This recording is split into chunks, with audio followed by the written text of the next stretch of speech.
We know this industry very well. We know resistance welding. That's our niche industry. We're competent with it. That's what sets us apart. We have combined over 100 years experience with the full staff here.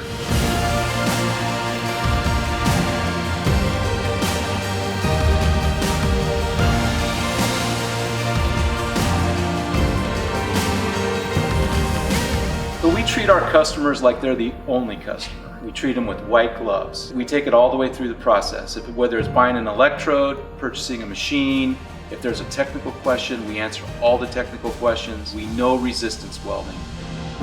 P Seedorff Company was founded by Alexander Seedorff in 1947. In California, there were two competitors, Acme Electric Welding Company and P Seedorff Company Incorporated. Seedorff was more into the aerospace weld guns. Seedorff was also involved in automotive at the time. There was a lot of automotive business here in California. Acme was more on the commercial side of resistance welding, and in 2001, both Seedorff and Acme merged, and we became one company in 2001.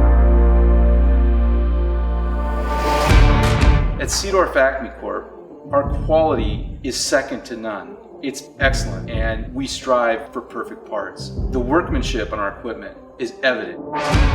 When you look at our machines, every attention to detail is right there.